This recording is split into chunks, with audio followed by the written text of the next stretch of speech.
thank you so much for joining us, Louise. We're really excited to have you here. And Luke Smith, who is my guest, maybe more permanent co-host, has joined us from Envisage. So welcome, guys. Thank you. Thank Susanna. you. Thank No you, Susanna. worries. Nice to be here. Thank you. Well, Louise, your name keeps coming up. I'm speaking to people constantly who are saying, look up Louise Archer, look up Louise Archer. And, you've helped train contingent recruiters to do retained work, and you've had phenomenal growth, like really phenomenal growth. Tell us a bit about your journey and what kind of inspired you to move to the retained training. Thank you, Susanna. That's really kind of you. What inspired me? Well, I guess the easy answer or the simplest explanation is it happened to me rather than the other way around. It wasn't a plan or ever a plan. In fact, when I used to have training, when I was in recruitment, as I have been for the majority of my career, if you'd have told me at that time, one day you're going to be a trainer, I would have laughed you out of the room. There was just no way that it was ever on my list of ambitions.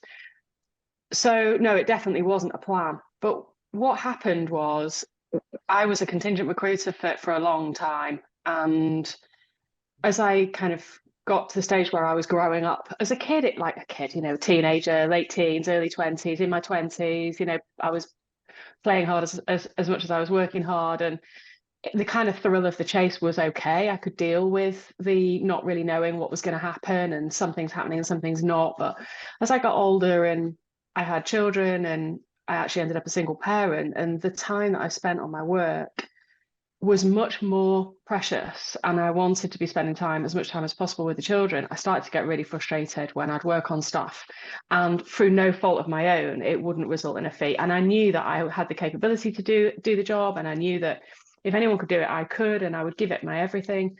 And I was really good at what I was doing by then, because I've been doing it for quite a long time. I just couldn't. I got so frustrated. I got so frustrated with it. And then, as luck would have it, when I came back from the States, having been over there for several years and working on one of the key accounts, the firm I was working for sat me next to a guy who was doing some of his work on a retained basis. And the priority in the business at that time was it was going to go through is this too long an answer? No, I'm listening. We're still here. We're still here. Keep going. The business was about to go through a transaction. They were looking for the next round of investment, and what the investors had basically said, and I'm summarising hugely, but it basically said the contract business is very valuable, and they'd valued that ready for the transaction. But the perm business, which was kind of a bit of an ugly sister and a byproduct of the contract business, was worthless. And the reason it was worthless was because the projections and the forecast were so inaccurate. It just was miles off from what they projected to get. So they said, you either shore that revenue up and make the forecast more certain, and we value it as part of the deal, or kill it. Yeah. And so this guy had been tasked with sorting that out, and I got sat next to him and said, right, go and sort that out with him. And so he really led the charge and showed me how to win the work on a retained basis, basically, in a nutshell, and took me with him out to see clients. And the change there was no change in terms of market or level of seniority, or there was no change in anything other than the way in which he approached it. And I started doing the same thing, and I started winning my work on a retained basis. The very first project that I won was three, they were project directors, construction directors. That was the field that I was in at the time. So not particularly senior, really. But they were niche skill sets. They were in Germany and France. They were quite challenging to fill. I won them all on a retained basis. The project was worth like 80,000 in the end. We ended up making 5 hires, and that was the first project that we won. And I'd ever won on a retained basis. And I absolutely loved it. I loved working on it because I knew that I was going to get out directly what I put in. And we got the predictable milestones, the first stage and the second stage on the agreement of the shortlist, and then the balance on the acceptance of offer, which again even pulls that forward. And I just said, then I'm never going to work any other way. This is the way. Why has nobody ever shown me how to do this before? And I couldn't quite believe that there was somebody sitting in a business that was hundreds and hundreds of people, global business, 350 people, I think there was at that stage. And there was one guy who knew how to do this. And why is everyone else out there doing what I was doing and banging my head against a brick wall? And why is nobody? So what they basically said internally was, right, you now know how to do this. Will you start teaching other people how to do it? And so I started doing like bits of training sessions internally just to help people and taking them out with me when I was going to meet clients. Long story short, when I eventually left that business, I went to go and work for a research firm because I was like, wow, there's a whole world out here. I need to know more about it. And I want to go and work for a proper executive search firm and find out what I didn't know. But a guy that I had worked with at that company, Swift, contacted me and said, I'm now working for a different firm. It's not retained. It's in, it's all contingent, but it's in like corporate risk and governance. They're very niche, but it should be retained. Will you come and work for us and turn it retained? And I was like, Jamie, I think I need a break from everything. I just want to have like 6 months off. And he said, well, just come and do some sessions with us, please. And so I did. I kind of did the sessions that I was doing internally with them. And they were like, Jesus, where have you been all our lives? And they started winning retained work. Then someone heard about what I did for them and said, I've just heard that you've done this for Kieran. Will you come and do that for me? And that's when it started. Like it started growing arms and legs, and it's just become a being of its own. Organic. Yeah. Louise, I really like your branding and I really like your referrals. They're really consistent. And I speak to a lot of people who have done the training because I operate at a senior level, and I'm often speaking to people. You learn from your candidates, don't you, all the time, more so than your clients, just by asking questions. And the retainer selling piece, whatever you want to call it, depending on who you talk to, whether they do, however they do it, however they pitch it, a lot of them are winging it, and they're sending over, not winging it, but sending over a snapshot of recent placements in the last 12 months and going, okay, this is how I work. You've got others who only do retained, and that's it. I just want to understand your I suppose your client pool. Is it I suppose individuals owning businesses, solo flyers? Is it established businesses who send 1 or 2 people from the business? Is it search firms who need to brush up on? And it's a dual question, actually. Sector-wise, you must get get a lot of sectors. I get this when certain sectors do say it won't work in this space and so on. And I know individuals who are doing it right now across a variety of sectors. So just a variety of different people who actually go for the training itself or inquire initially. I'd be keen to understand. Yeah. Okay. Thanks, Luke. So originally it was mainly larger firms with teams of people that they wanted me to train. That's kind of how it started. Yeah. But then I started to get individuals coming to me saying, well, I want to learn how to do this too, but I haven't got the budget of a bigger firm. And so luckily, when COVID hit, I was able to take the time to put what I was doing in the classroom on video, basically record myself delivering what I was delivering in the classroom. And what that meant was the cost of it came right down. So that individuals, independent recruiters, one-man bands, startups could afford to go through it in that way and watch it. And actually what it ended up with is that it's been more effective for lots of different reasons, in that people can take it at their own pace. You can only get so much through to people in the classroom because they can only retain so much information. So being able to break it up, being able to people to watch it from wherever they are in the world has meant that it's accessible to everybody. So now it's a huge cross section. We have people like John Butler over in Perth, who's in metals and mining, who's got his own it's him and a researcher. And we've got Nick Green at Encore, which is a thousands strong business. Him and his team went through it, and we're now looking at the next team. And we've got Manpower, polar opposites. And Louise Fleet, who's a Louise Fleet Recruitment. She's just her and her own. So in terms of the size of the business, it hugely varies from 1 people to thousands. And we only change the way it's delivered in that if we're working with a bigger firm, we insist on taking them through it are at the pace that we set, and it's accountable Mm. because they've been told they need to do the training rather than them coming to say, I want to do the training. If they come to us as an individual and they say, I want to come and do it, then we give them the option. Either you can have some accountability, or you can go through it at your own pace, and lots of them choose to do that. So they've got different options. I mean, in terms of different sectors, I've mentioned John in mining. We have super yachting down in Southampton. We have private equity in Harare in Africa. Wow. We have investment banking in Toronto in Canada, from procurement in Leeds, and they're all over the world. Property management in Melbourne.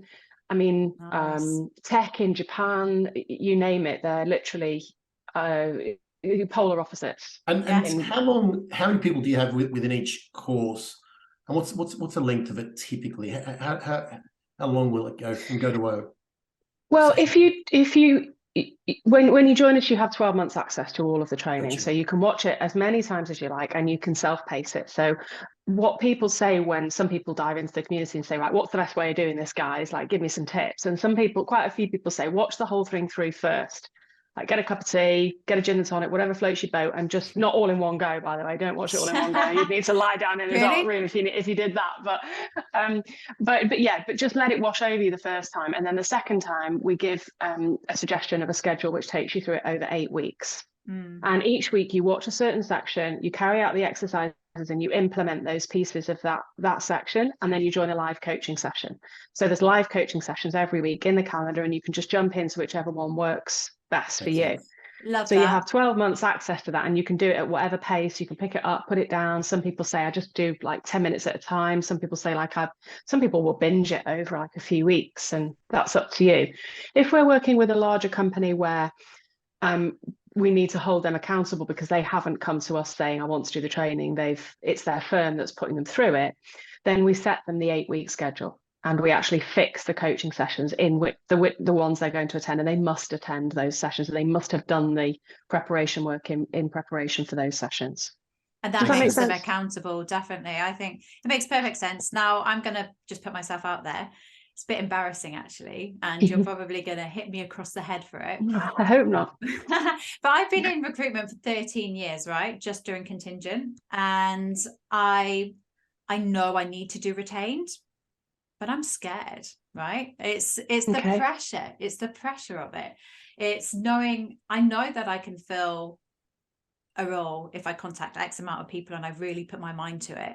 Mm-hmm. But that pressure of, right, okay, they paid me now, I need to make sure that I fill this role. That's what I'm scared. And I think there's a lot of people out there like me who are working for free, right? And not buying into the retained. So what kind of advice would you give to all the people out there who are listening to this, like myself, who are scared of the pressure? There are different schools of thought, right? There are different schools of thought, and there are different ways of doing this. So I'm not suggesting for 1 minute that the way that I do it, or the way that my experience has taught me is the right or it is the way, right? But the way that I see retained search, and the way I've always, especially in a market like this, concentrated on to make sure that pressure doesn't hinder you from doing what you are able to do, is look at it like this, is that your job is not to fill the position. You might not be able with the perfect candidate, right? You might not, that perfect candidate might not exist. And even if they do exist, they might not be in a position where they want to go and work for that client right now. Your job is to, you can't guarantee, basically, you can't guarantee that you're going to fill up. So even if you did put the perfect candidate in front of the client, you can't guarantee the client's going to hire them, or they're going to have the skills to be able to land that candidate, or have the budget to be able to hand it. So some people, and I have sold work in the past by saying, I'll fill it. That's it. I'll fill it, and I'll put my neck on the line. So to me, the client knows that you can't guarantee that. Yeah. And the harder the market gets, and the more we move into the talent shortage that we've been in now for several years in the markets that we all operate, because let's face it, when are we ever brought in for an easy to fill position? Like, it just doesn't happen. It is that we can't give that guarantee. But what we can do is we can take a thorough brief. We can understand the brief. We can line that brief up with what we know does exist in the market as best as we possibly can. We can, with that brief, go away and systematically identify every single candidate that looks to meet that brief, that sits either across that geographical location or those target companies. And we can approach every single one of those candidates with the most compelling message possible by every means possible, in order to bring all of the candidates that are possible to the table. And we can guarantee that at the end of the process, we'll put our client in a position where they are making their decision from everything that is available to them in the market at this time. And that's what our job is. Makes sense. Yeah. It's really opening up that kind of, this is the market, this is your blind spot, this is what we're looking at here. So if I don't fill this role, you'll come out of it with something. So it's going away from that transactional approach. Yeah, the position that you're going to be in, Mrs. Client, is that at the end of this process, you're going to be absolutely certain that the decision you make is the decision based on everybody that is available to you. And that if you don't like any of the options that are available to you, that you have all the data, all the evidence, all of the intelligence and the information to decide on what to do instead. And you'll never be in that position on a contingent basis. It's not possible to put your client in that position on a contingent basis. It's too high risk, because you've got to work on 17 other different things, or however many other different things to spread the risk, because they might just say, oh, actually, I've decided to do this. Yeah, it makes sense. Louise, I think when with retainers and pitching, it's very easy to get excited and just go for everything. How much is put into the pre-qualification, the old poison chalice clients, be it a bad reputation or not offering the right salary, or the urgencies in their time constraints? How much is put into the pre-qualification of a client before engaging in a pitch or going for it? Yeah, so, well, basically, it isn't always the right situation. It isn't always the right circumstance. It isn't always the right solution to sell, in my experience. There are instances in which I don't believe it's the right solution. One is where it is an easy to fill position. If it's easy to fill, if it's straightforward and the client has got the resources to handle the response and sift through those candidates themselves, why would you need a sledgehammer? It's not necessary. Like, I would say, look, use some contingent standard agencies or put an ad out yourself. Or the opposite of that, if it's impossible, if the brief that they're giving you is clearly impossible and does not exist, I would never want to be taking on a position that I know that person doesn't exist. Having said that, though, I believe every position is fillable if the need from the client is there, right? If they need to fill the position with the best result that is available to them in the market at this time, it's fillable. And if they are willing to flex those parameters to get to the result that is the best result that's available to them at this time. But if the client is unpleasant, or they will not follow the process that you're setting out in order to do that, then I would say no and walk away. What would you say is the most challenging stage in the journey of transforming a contingent recruiter to a pure retained search, or where they find the most difficult or the biggest step up, would you say? I can imagine existing clients, converting them to retained wouldn't be easy when they've had a long-standing relationship, they've delivered, and all of a sudden you're like, okay, this is how. I don't know. I'm guessing here. You tell me. Yeah, it's an interesting question, and my first thought was delivery. Most people just want to learn how to sell retained search, and almost everybody underestimates the importance of your delivery process.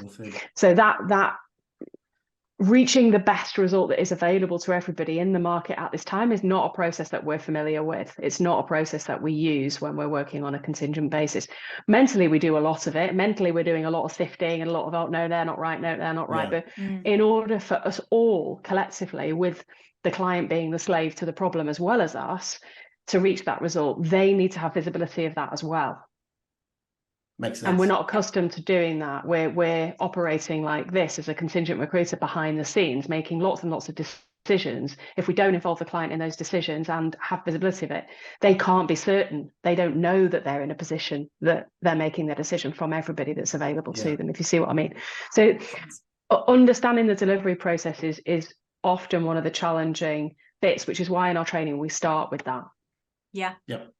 Do you know what I'm thinking about a couple of my clients now, and I'm thinking about who I would ask. And I've had experience with previous clients where I've started off thinking this is going to be an amazing company to work with, and then 3 weeks in, when I'm working on the role, I find out that all the candidates don't want to work for this company because they've got an awful reputation. What would I do if I'd started a retainer and then I found out that a role was maybe, I know no role is unfillable, but it was much more difficult to fill? Yeah. I mean, the only way in which you, and your point, Luke, about, which one should you avoid, and, where do you say if they've got a poor brand or they're not paying enough? I mean, those are exactly the ones that need to be done on a retained basis. That the only way that they can reach a result is by carrying out a process like this, providing they're willing to commit to the full process.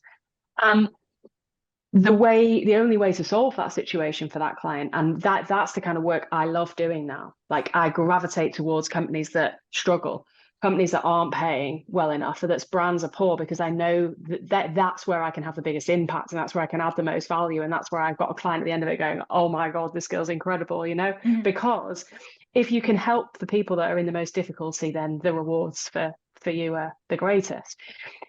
But the process and it comes back to process again, the process that you use I use when I'm executing on a retained project is completely transparent. So every week that I'm working on a project, I have a fixed steering call that's obligatory. It's a must attend. They can't not attend it. Otherwise, the search goes on hold. And if it's on hold for more than several days, it'll be cancelled. And if it's cancelled, there's a full fee to pay. So it's like non-negotiable. So the steering call, and I'm showing all of my workings. I'm showing them all the candidates I've identified, all the candidates I've approached, all the candidates that I've spoken to, what the candidates have said. And in that steering call, I would talk through, right, I've now identified 70 candidates. I've reached out to 65 of them, 40 of them I've had conversations with, and here's what this one said, and here's what this one said, and here's what this one said, and here's what this one. I'm not saying this is what I think you should do. I'm just telling them this is what exists in the market. So really, I'm not somebody that's appointed to fill a position. I'm the person that will bring them what the market is saying and what exists out there. So I never feel like, oh my God, this is pressure for me to fill a job. I'm just going to keep doing my job, and my job is to execute the search. So I'll bring that information to the client and say, what do you want to do about it? Here's what I suggest we should do. Here is how I would help to change the perception of you in the market, and we can do work on the EVP, but firstly, a small piece of work on what do people want? Who are the employers of choice in this market? Why are they the employers of choice? What do we need to look like to become an employer of choice? That would be my starting point, and then start to take that message. So this is your perception of them. What's your perception of the other people in the business, in the market? And why do you want to go and work for that company and not this company? And then you can start to change the perception. I mean, that in itself is a project. Yeah. So you can help solve a lot of these problems where you can't solve them on a contingent basis. You just say, oh, no, I can't do this. No, I'm out. It's pure advisory, and you take them all the way through. It's funny, Louise, I've been doing retained work for about 4 or 5 years now, and I've always thought about your offering, even now, because I'm not happy with how I present it. It's like, okay, I charge this fee, pay me X amount third up front, give me a month. If I'm not successful, you get the original. So my guarantee is, if I fail, you get your money back, which is not really the way to get. But it's easier to sell. It's easier to sell if you're saying that. Yeah. But I'm not happy with that. Not because I'm giving the money. Forget. I just know the process can be done a lot better. I feel like speaking to James earlier and a couple of other people, you kind of listen to other people. and you have a good enough reputation, so clients will go for it anyway. So you just package your own scenario together. Yeah. And then, okay, well, to me, you'll pump up your fees slightly higher. You've won the retainer. There's a financial commitment, so you need to deliver. Oh, but if it doesn't work out, we can, you'll get your original third back. Yeah. And I'm just thinking, the path, I suppose what you've communicated just then, there's so much more to it, but you take the client through it. They get brand awareness, where they're positioned in the market, what candidates think of them. There's so much more that you can offer a client, rather than going quiet. Yeah, so much. In fact, I've just spent half an hour writing a blog with Shah, one of the team, on life after retained. Like, once I'd started, the way that you sell retained is solution based, right? So it's fundamentally, if a customer is getting what they want when they want it, and it's an enjoyable process at the moment, why on earth would they do something different? And why would you try and persuade them to do something different? It's pointless from both sides. Luckily for us, those of us that want to work on a retained basis, most clients that are using the contingent model are not having a great time of it, and they are frustrated with the results that they are or aren't getting. So they usually are receptive to a different way of working. By the same, so the retained solution becomes just that, a solution to the problem that the contingent model isn't solving. Yeah. When you start being accustomed to approaching clients in that way and finding out and immediately looking for, where is the problem here? Where is the challenge? Where are the challenges? Where are the problems? Not only are you asking, well, what methods are you using at the moment and how is it going for you? And therefore establishing whether it is even necessary to articulate that there is a different way of working that enables us to solve the problems that they're facing. But you start to ask questions, as I did, very kindly accompanied by Matt, who was already very adept at doing it. Like, well, what, from a talent acquisition perspective in general, what challenges are you facing? Yeah. What does your succession plan look like? What, in terms of the perception of you in the market, are you aware of how you're perceived? How do you feel about your salaries and your compensation packages? Do you feel like it's in line with the market? Are you facing any challenges at offer stages, or do you have the information that you need to be able to make sure that you're in the right position? Do you know what these people want from their careers and what their career path needs to look like? Is your function structured in such a way that actually looks appealing to people like this? Do you know what it even needs to look like? And those are the questions that reveal the bigger problems and the more strategic problems that they're having, which means you can start doing really interesting work like intelligence studies, compensation and benefits projects. You can find out how their competitors are structuring their departments. And it sounds like some people are like, yeah, right, whatever. But when you actually start, lots and lots of our members will hear something like that and just have a go at asking a question. And one of them came in the other day and said, I asked her, do you know, like, how other people structure their teams? And she said, well, actually, this is part of the problem. I haven't actually got sign off for it yet. I wanted you to get me some benchmark profiles so I can show my superior, but he's not convinced we need to hire somebody. And I know we do. It was a risk position. Yeah. And so she said, well, why don't, instead of me getting you some profiles, which I'm not going to do, by the way, for free, because it would be a waste of my time. Why don't we actually look at your competitors and see what they're doing about this problem? Have they hired somebody specifically to look after risk? And if they have, when did they do it? What's the scope of their position? How is it going? If they haven't hired someone, have they got plans to hire it? And she just did a really small piece of intelligence gathering, which made the business case, which was the first third of the search, which she then just discounted because she'd already mapped the market, identified the candidates, spoken to a load of candidates to get the information in the first place. Yeah. So it only needs to be small changes that then take you into this world of, you're right, Luke, the actual interesting stuff that at our age, not that, that should come into it. But after years of being in this environment and being good at what we do and being as capable as we are at speaking to people and getting people to open up to us and share information with us, that we are capable of doing. This is the kind of work that we're capable of doing and clients need us to. So yeah, you're right. There's so much more to it. You're digging that much deeper into the client and you're unearthing potentially other problems that blind spots for them internally that they're not aware of, which can only help. it's honest, isn't it? And it's upfront rather than going missing and then not filling the role. It's having that deep discovery, and I think just throughout that discovery they'll probably become aware of things that they should know that maybe they don't know, which adds value in the very first stage. But I mean, I'm curious to know from your perspective, Louise, because obviously I know you've been born into a recruitment world. I think you come from parents who are recruiters.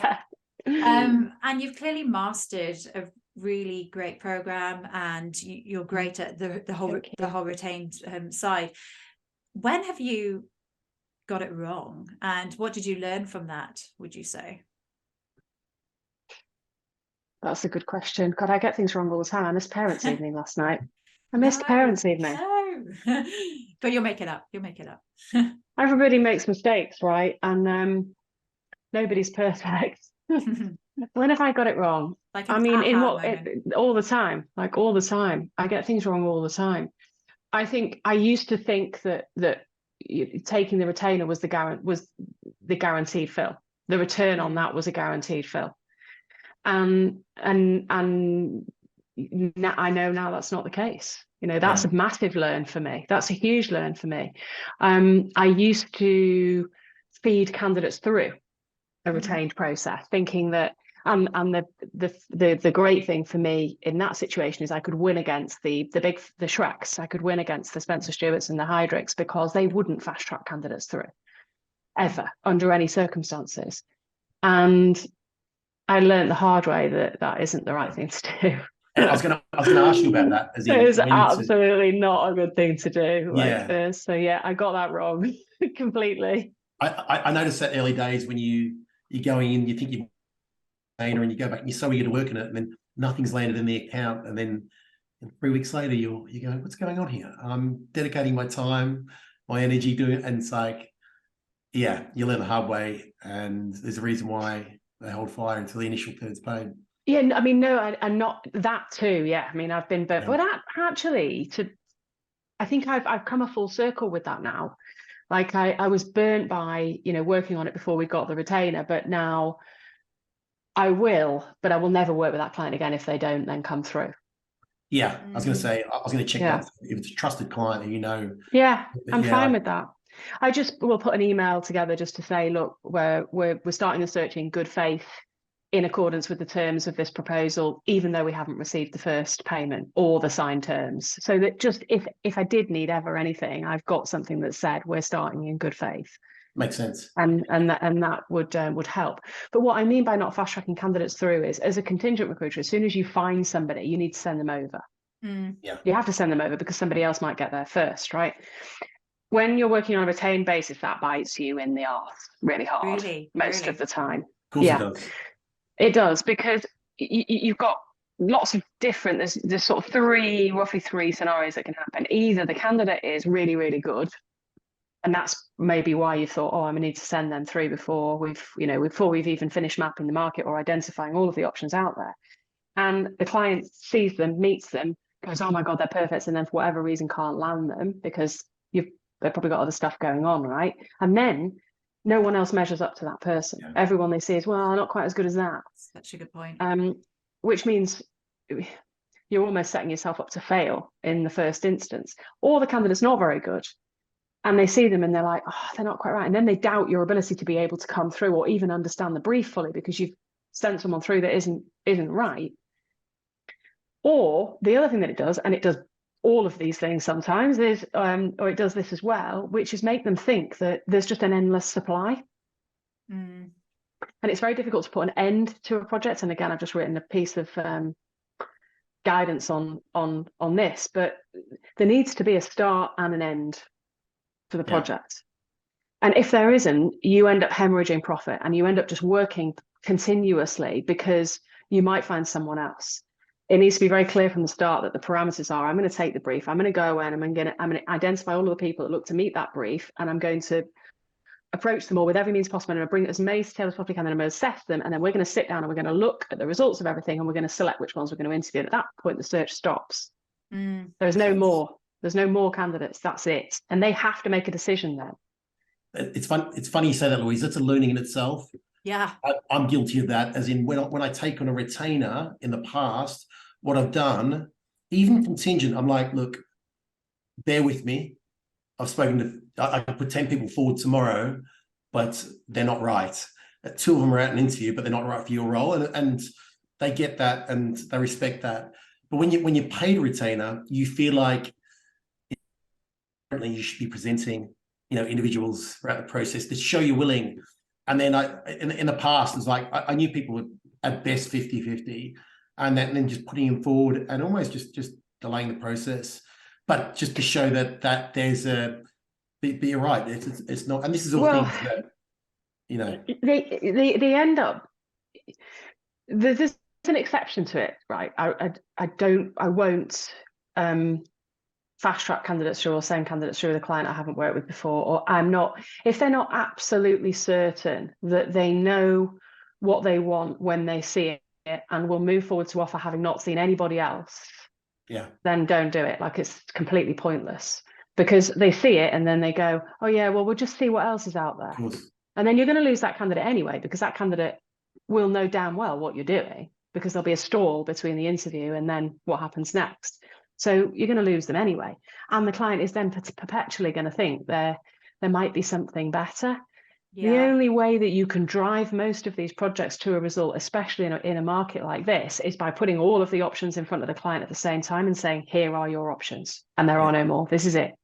It's such a mindset shift, because I am probably one of the most impatient people in the world when it comes to, and that served me well thus far. It has, because I've been very quick to the mark. So it really is a mindset shift, isn't it? To kind of have that kind of quality kind of service and to take them through the stages in the right time. Do you know what? I wish we could just speak for hours, because I have so much, I've got written down in front of me so many things that I want to say. But one kind of final sort of question that I've got for you is, what's next for you? Are you going to write a book? What's next on the agenda? There must be global expansion in this model, I think. Sorry, Susanna, I don't want to cut you off, Susanna. I've got one more question. What I want to ask or understand is, how much is there involved? Land the retainer, great client, the delivery and execution, right through to completion. Do you take them right through the journey, or do you entrust that? Because I love what you're doing. There's so many different businesses out there offering scale a business, branding on LinkedIn, but there's very few targeting a finite area of the process, which is what you guys do really well. But what I wanted to understand is, do you have people who are really strong at landing the retainer, but not so strong at sourcing, and offer guidance in that area, or is that another vehicle to come? So the training has evolved already. I suppose in answer to both of your questions, it started me in a classroom, kind of just trying to explain what I did and how I did it and how I was winning work. And now it's a program. And then I started just teaching people how to win retainers, and quite quickly realized that people think they know how to deliver them, but they don't, and they can't, and it all falls over, and you might as well not learn how to win them if you don't know how to deliver them properly, for all the reasons that we've spoken about today. So now the program is the mindset piece first, and then the sales, and then the delivery. So we teach best practice search delivery. So we teach the full sourcing, which you can buy as a separate module.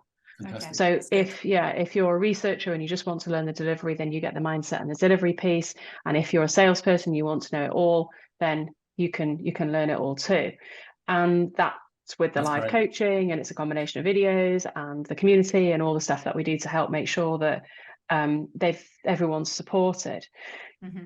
We then launched a mastermind at the back end of last year, because people were getting to the stage where they're like, right, this is cool, happy days, I'm 100% retained now, when I was 100% contingent, but what's now? Like, I want to grow my search firm, but I don't know how.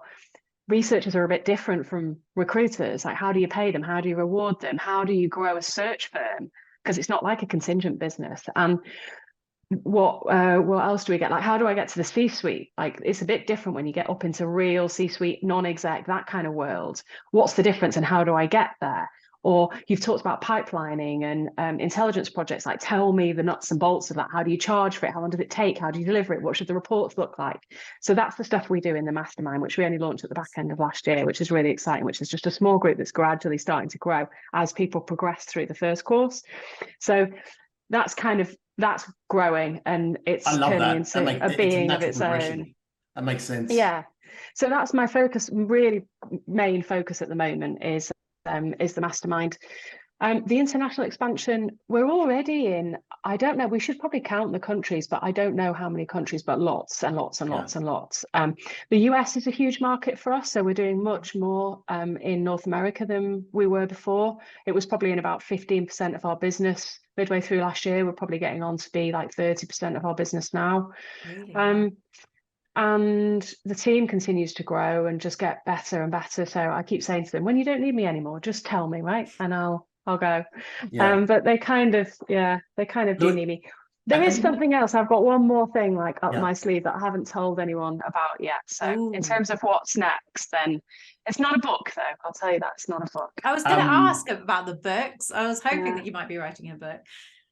Not at the moment. You said something the other day, Louise. I don't know when it was. I watched it online.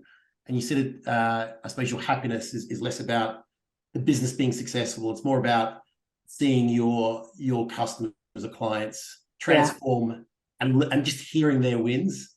And I thought it's funny. It's funny when anyone at any level, they get so much satisfaction when they help people. And to see people come into the program, I really like that. I really engage with that. And I thought that's a real, that says so much about you.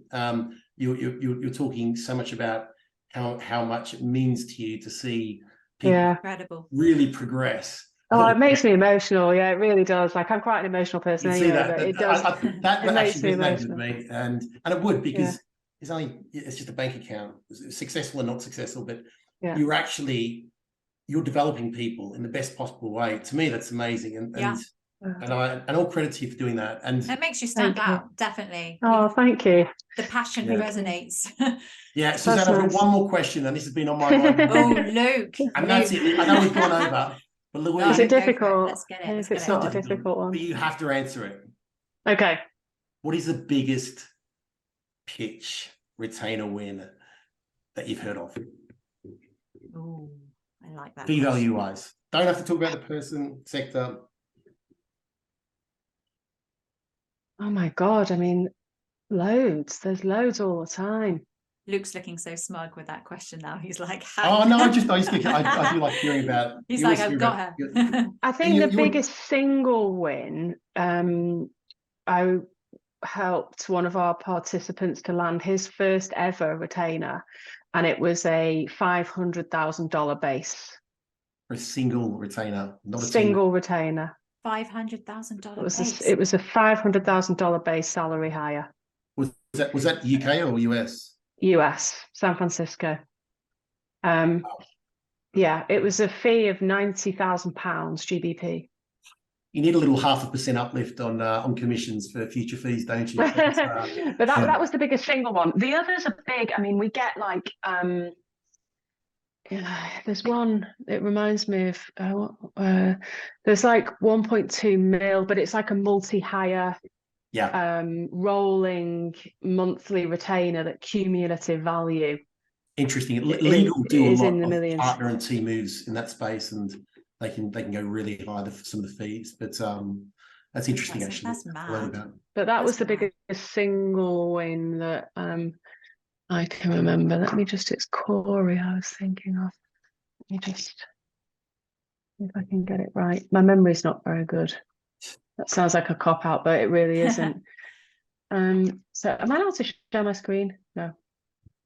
So he said, you can. No. I wanted to send an update on our progress. It's going well. We converted 7 clients out of 10, 23 retainers, 813,000 in retained revenue. Crazy, isn't it? Crazy. Man, so anyone who's listening to this and wants to get on the retained train, there we are. That's pretty amazing. So I think you were just finishing the question about what you were doing next. You said there wasn't going to be a book, but yeah. Something she can't talk about is landing soon. Yeah, it's not, well, it's not, it's just cooking like in my brain at the moment. It's really early stages. It's not, definitely not landing soon. I'm just seeing gaps. I'm just seeing needs. And that's what I'm really focused on. When people I start hearing consistency around what people aren't getting. And that's what's bubbling away with me at the moment. And it's kind of a bit different from what we're doing at the moment, but it all kind of ties in. So yeah, that's a bit elusive. But at the moment, the mastermind's my focus. Mastermind and looking after our members and making sure they're all like, you know, getting life-changing results. I love that. I think it's that raw kind of like, you're not doing this for your ego. You're not doing this for the money. You're doing it because of the need and your love of recruitment. And I think, again, that what makes you stand out. And I'm really happy that Luke recommended you to come on the podcast. Oh, how nice. can our listeners reach out to you? How can they follow you? How can they get in contact with you? Well, loads of ways. People tell me that somebody said the other day to Jordan that they see me more than they see their wife, which is really painful to hear because apparently I'm on LinkedIn so often and I'm coming up in the feed, which I'm so sorry to anyone listening to if that's the case. I'm really sorry. I think you can kind of block my stuff if you really don't want to see it. We won't be. But our message really is clear that if you, we just want people to know that if you want to work on a retained basis, you can. Basically, don't ever think, as you are feeling, Susanna, that you can't, because you can. And it isn't as frightening. It's just process. It's process. And once you know it, and it's yours forever, and it will be your friend. So we just want people to know that they can and not to be afraid of it. And I'm on LinkedIn all the time. We have a YouTube channel, Retrained Search. We give loads of stuff away. We do loads and loads of tips and helpful hints. And if you follow us, we release a video every week, so you'll get loads of free help. We do webinars every month. We're doing one this afternoon, actually. So jump into the webinars. So we give tons of stuff away. You can follow us on the website or LinkedIn or YouTube. I love Louise, congrats on all your success so far, and thanks so much for your time. It was really good to talk to you. Yeah, thank you, Luke. Thank you for coming Thank on. you, Susanna. I'm Thank you, inspired. guys. I'm inspired. Good, So good. Nice to meet you both. Thank you. Awesome.